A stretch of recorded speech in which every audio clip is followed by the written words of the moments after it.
To ensure we can keep producing great free content, please leave a comment below or leave a question that we can help you with.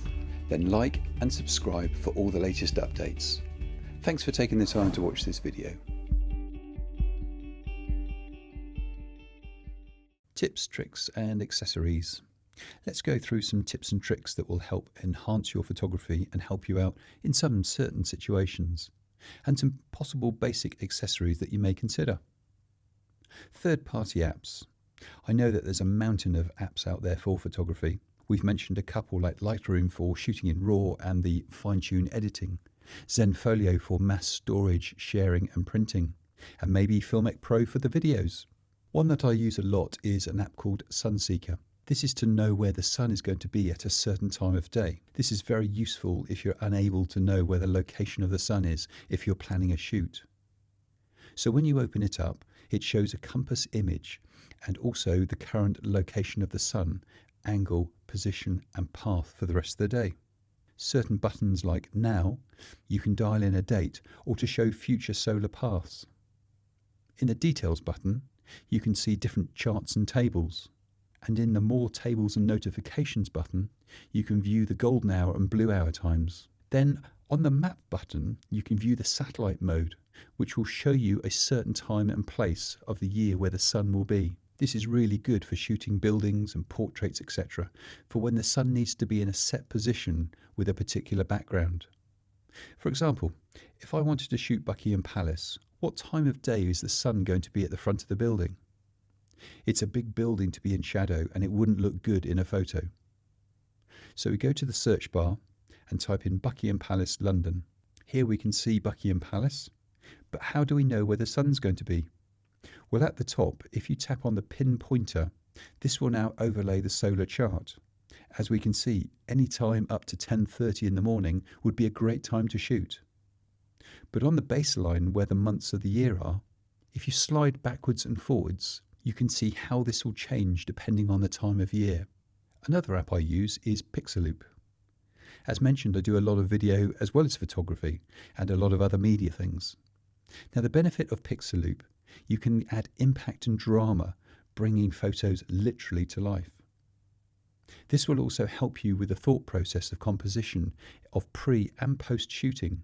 So let's have a look at some samples. On the first page here you can see the normal photos. Just normal photos. Now let's see, with just a few simple clicks, how we can bring movement and these photos to life. So just a very quick demo. Open up Pixaloop and create a new project by importing a new photo. At the bottom of your screen you have a range of tool sets. First of all, you have the animation, which allows you to draw around areas to be able to freeze, but then bring the rest of the image to life. Then you have water. This basically gives a gentle ripple to water in a photo. So if you have a picture of some water and you want to bring that to life with just a gentle ripple, there are various different options of water in this one. Then you have sky. This changes the current sky to something with more drama. It can be anything from bright sunshine to the northern lights to winter scenes. These, as you can see, are just stills. But when you press the animation button or the play button, the actual sky comes to life. Then you have the effects tool. This is for shimmering and sparkles, one that I don't use very often. The overlay palette has lots of different things in, like weather conditions, floating elements like hearts and butterflies. Again, have a look, see what suits your photo. The element tool is like a world of clip art with something for every occasion. You can buy the Pro version, which gives you even more. Lastly, you can create 3D movement with your photo, with a whole array of different types of moves. Anyway, plenty of things to play with, as you can see. iPhone lenses. For the iPhone 7 and above, you can enhance your photography with professional lenses like a DSLR. This gives you the options of macro, fisheye, wide angle and telephoto lenses for photography, and even an anamorphic lens for cinematic video. There is also a range of filters for most lenses to help you capture media in difficult lighting conditions. I've tried all these lenses and would certainly recommend considering these rather than carrying around a DSLR with multiple lenses. There's a few options on the market with some cheap ones that clip on, but then you have other ones like Moment lenses and Sandmark. Now these are Sandmark lenses that I use, and I would certainly recommend them. And this video demonstrates perfectly why they are so good and versatile.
Just to throw something else into the loop, binoculars and monocular. For longer focal lengths, you can actually use a pair of binoculars or monocular to shoot through. Take your iPhone and take it close and push it right up to the end of the actual lens of the binocular or monocular. It's a bit of touch and go. It is possible to get a shot, as you can see from this sample that I shot in the garden. You don't get the crispness and sharpness of a standard lens, but if you do have a pair of binoculars or monocular, it's an option. Inverting the camera. I just wanted to share one quick tip that people struggle with thinking about. Inverting the iPhone for low angles, for looking up from the ground, or obscure angles, is a great way of capturing different perspectives of flowers and Mother Nature. Just rotate your iPhone to get lower than you can otherwise. Sometimes you have to shoot blind, but this helps you know your limits and how your camera functions without you having to look at it. Tripods and stable alternatives. As we mentioned in earlier tutorials, it's very important to have a steady shot, particularly in low light. So I just wanted to point out some of the good options for keeping a steady shot. Having a full-length tripod is great and gives you wonderful flexibility, particularly with the ones that have overhead boom arms. The only thing is it defeats the object of travelling light. Yes, there are light ones, so the options of a mini tripod would also be very good, like a small metal one with a flexible neck, or a gorilla pod. These generally don't come with heads, but do have a threaded screw for something like an adjustable spring-loaded iPhone holder. Again, there are many different options available. It just depends on your needs and styles of shots. Cable release or Bluetooth remote release. Some of the mini tripods that you get come with remote releases included.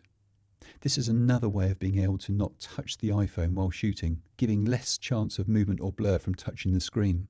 As mentioned before, you can always use your wired Apple headphones as a shutter release.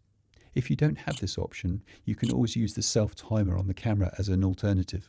Lighting, reflectors, flashes and mobiles. So remember the golden rule. Light before reflector and reflector before flash. So to help you with this, a good choice of reflector is a 5-in-1 reflector, giving you different options of reflection. But also it has a scrim, which is great for when you actually want to put it over somebody's head to soften the harsh midday sun. Other options of reflectors are mirrors, or even tinfoil wrapped around a board. When it comes to flash options, well, you do have the option of having the onboard flash within the camera. External flashes are available, but the cheap ones aren't great and don't work very well, and at the opposite end, the good ones are quite expensive. But you do get what you pay for, such as the Pro Photo range of smartphone flashes and filters. When out with friends, you can use the torch of someone else's smartphone as a constant light source. I've done this many times at events when guests are taking photos and I can see what their photo is going to turn out like, pretty dull. So I often step in and with my iPhone torch, shine it over them. They're always very grateful and said, "What a great idea." Printing. We often take loads of photos on our iPhone. They generally remain on the iPhone or on social media accounts. But why don't we print like we used to and display them around the home? So if you're considering smartphone printing, but still unsure how, well, here's a brief overview. But first, decide on what printer. Do I go for inkjet or dye sub printer? I would suggest dye sub all the way. But what is dye sub?